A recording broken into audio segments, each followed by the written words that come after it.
Tampaknya polisi negara kita yang katanya penegak hukum malah tidak tahu hukum. Lantas apanya yang mau ditegakkan? Mereka menangkap mahasiswi ITB jurusan seni rupa alias art berinisial S dengan ancaman pidana 12 tahun. Sungguh sangat membagongkan, bukan? Padahal para koruptor yang merampok ratusan triliun uang rakyat hanya dipidana 4 tahun penjara. Padahal baru saja MK mengeluarkan putusan bahwa UU ITE tidak berlaku untuk kritik terhadap pejabat publik. Apakah polisi sedang mencoba melanggar konstitusi? Jika iya, maka polisi atau penyidik bisa dituntut balik oleh publik karena secara sadar melanggar hukum tertinggi di negara ini, yaitu konstitusi. Konstitusi kita sudah begitu jelas berkata dalam UUD 1945, pasal 28F, semua orang berhak memperoleh informasi, menyampaikan informasi dan memperoleh informasi. Lalu kemudian pasal 28E, negara menjamin kemerdekaan tiap orang untuk berpendapat dan berekspresi di muka umum. Dan kebebasan berpendapat dan berekspresi ini adalah bagian dari hak asasi manusia yang sangat dilindungi dan dihormati. Jadi jelas UU ITE tadi adalah bertabrakan dengan UUD 1945 sebagai hukum tertinggi. Dan sesuai prinsip hukum berkata, lex superior derogat legi inferior. Artinya hukum tertinggi membatalkan hukum di bawahnya. Jadi UU ITE itu secara sendirinya telah otomatis gugur, alias batal demi hukum karena telah bertabrakan dengan UUD 1945.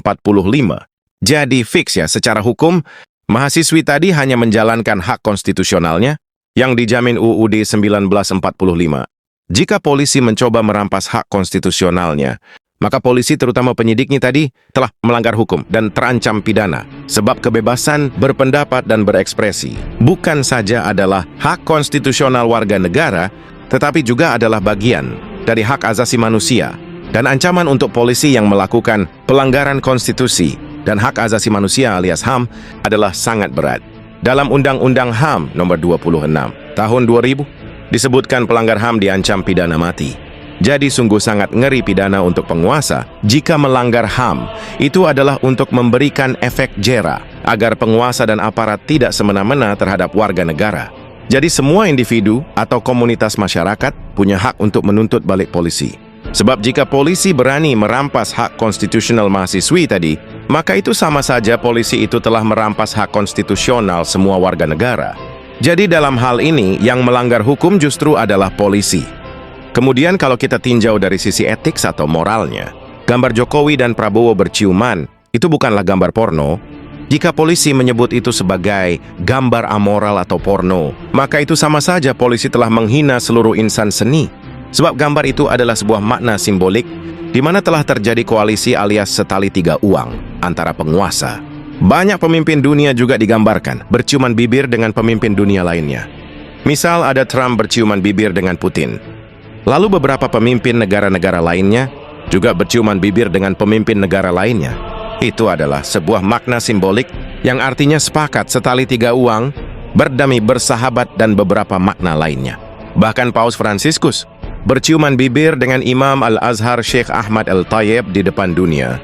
Maka dengan demikian, polisi sama saja telah menyebut dua pemimpin agama itu telah melakukan perbuatan amoral. Padahal itu adalah sebuah simbol perdamaian atau persahabatan.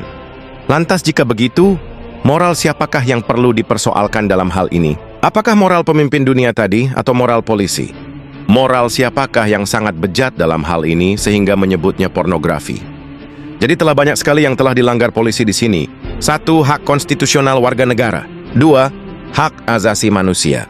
3. Hak intelektual seluruh insan kesenian. Kemudian keempat, telah menghina pemimpin dua agama terbesar di dunia. Jadi polisi sudah terancam pidana berat dengan pasal berlapis dalam hal ini.